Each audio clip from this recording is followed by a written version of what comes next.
চলো তোমাদের একটা জিনিস দেখাই। জাস্ট দেখো, এই যে আমার ঘর, রুমের কোথাও বাকি আছে কিনা, দাঁড়াও ভালো করে লাইটটা অন করে দিই যাতে ক্যামেরাটা ক্লিয়ার হয় আর কি ভিডিওটা। এই যে এই দরজাটাকেও আমি মানে ছাড়িনি, এই যে আর কি গামছা মেরে দিয়েছি এখানে।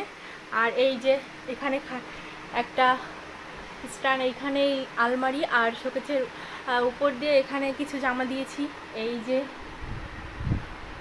মশারি টানানোর যে দড়িটা, এক্সট্রা দড়িটা, সেটাও ছাড়িনি, সেখানেও নাইটি আর আমার হাজব্যান্ডের গেঞ্জি, এখানে আমার প্যান্ট, সব অল টোটাল। এই যে মানে ওইখানে পর্দা খুলে, লিটারালি মানে আমার ঘরের পর্দা খুলে রেখে সেই স্ট্যান্ডে আমি জামা কাপড় মেলে দিয়েছি। মানে এতটা ক্রাইসিসে আছি যে এই কিছুদিন ধরে যে বৃষ্টি হচ্ছে রেগুলার, তারই এই যে ফলাফল বলতে গেলে। এই যে আমার ঘরের অবস্থা, এটা আমার ঘর না জামা কাপড়ের ঘর, আমি সত্যি বুঝতে পারছি না।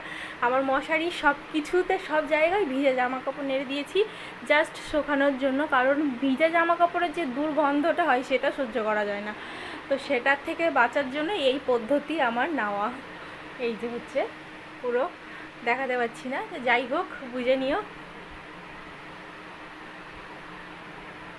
তো চলো, আমি আর কি শোবো কোথায়, আমি ঘুমাবো কোথায়, সেই জায়গাটা মানে মশারির ভিতর শুলে মানে ঢুকলে পরে আদৌ কি আমি হাওয়া পাবো কি না সেটা নিয়ে আমি টেনশনে আছি। যে ওয়েদার এত বৃষ্টি হচ্ছে তবুও ওয়েদার ঠান্ডা হচ্ছে না, গরম একটা ভ্যাপসা টাইপের গরম থেকেই যাচ্ছে।